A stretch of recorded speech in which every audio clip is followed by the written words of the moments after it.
Hi guys, how's it going? Today I want to talk about a trip I made to Cuba, and I want to give you guys some tips about traveling to Cuba. If you're a US citizen, it's kind of weird. It's a little harder. So the way I did it, I went to Mexico City instead of like flying from Houston or from any other city because I read that there are more like paperwork and other things that you have to do if you decided to travel from the US. So I'm just gonna I'm just gonna fly to Mexico City and then from Mexico City fly to Cuba. In this video, I want to give you some tips about traveling there. Now, the first tip is don't exchange US dollars. Uh, they take a 10% commission when you exchange to the Cuban coin, that is called the CUC, Cook. And on top of that, they will take your dollar and lower. So basically, you will be losing about 14% or 15% of your money if you decide to change from dollars to Cuban coin. What you should do, you should change to either Canadian dollar or some other currency, euros or something. I changed to Mexican pesos, and then from Mexican pesos, I changed to the Cuban coin. I lost around 0.08, which I mean is still pretty bad, but it's not as bad as like the 10% fee and that's pretty average that they will charge you for dollars. So that's the first tip. The second tip, you need to be very careful of Cuban people. Everybody basically is trying to take money and take advantage of you. I mean, don't get me wrong, they are nice people and Cuba is super safe. I was very impressed by that. You can be at 3 a.m. in the middle of the street in a very ugly looking alley and nobody will mess with you. Everything will be fine, but they will overcharge you for everything. So for example, let's say a taxi. Us, like for example, they wanted to charge on average like 10 to 15 cooks like between the city, Havana, Cuba, but other people, they were charging them like 30 cooks or 25 cooks, especially if they saw like they were Anglo or something like that, they would try to take advantage of them. On average, you should be paying between 6 or 7 cooks for a taxi within Havana. If you want to travel other places, I mean the prices change, and this is not only for taxis. This is for literally everything.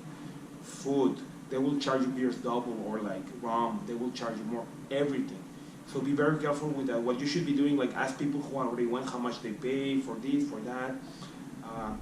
Always ask for prices, but not only to the people who are selling it, ask to other people, hey, how much did you pay for this? Hey, how much did you pay for that? And if possible, tell the people to show you the prices. Even if the establishment looks very nice, very fancy, very respectable, don't. Everybody will try to rip you off. That's one thing that I really like from Cuba. It's kind of like, are you freaking serious? That's messed up for me. Like, I hated that so much. Now, if you have visited like other places, like let's say Cancun or Chiapas or Hawaii or other places, like other more like tropical places in the U.S. or Mexico or somewhere else, you need to adjust expectations of Cuba.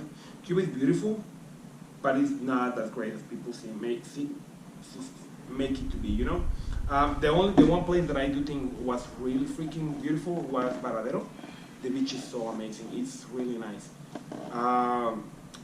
If you go to Cuba mostly for the cultural experience, and like I have to admit it was a cultural shock. Like people in Cuba are so educated, they are super smart, but you can also tell that they have a lot of resentment to tourists. They have a lot of like, they're not all of them, they're not very happy with the government, and they just have a tough life. You know, like it's hard to leave the island, and it's hard for them to like just travel in general. So you're gonna be in for a shock. It was very safe. It's a very educated country. We met a lot of people who talk like 3, 4, 5 languages. Almost everybody that we met in Cuba was like, oh yeah, I'm an economist. Oh yeah, I'm a lawyer. I'm a doctor. And they were working as taxi drivers, as salesmen. So it's like kind of weird because tourism is the #1 source of income for the country. So a lot of people who have a hard time finding a job, they go into that because of where the money is. It was very interesting. Like I will not deny. Another thing that was very interesting for me, and I was like, it was a culture shock: prostitution. Prostitution is just so common, but at the same time, it's not seen as like in the U.S. or in Mexico or in other countries that is seen as something wrong. Now, prostitution is illegal, but like everybody knows, like those like, oh, that girl's a prostitute, that guy's is a I don't know, male prostitute. I don't know. Prostitution is very rampant, and like if you're a foreigner, oh my God, they will like everybody will try to sleep with you just because they know you have money. So be careful with that. If you decide to do something funky, be sure to wear protection and be careful. Always go with a friend or something, because I have read, and it didn't happen to me, that like they like beat you up, like with between two people if you're there. Like if you go by yourself, be very careful with all of that. Another thing that I was very like, what the hell? People are beautiful in Cuba.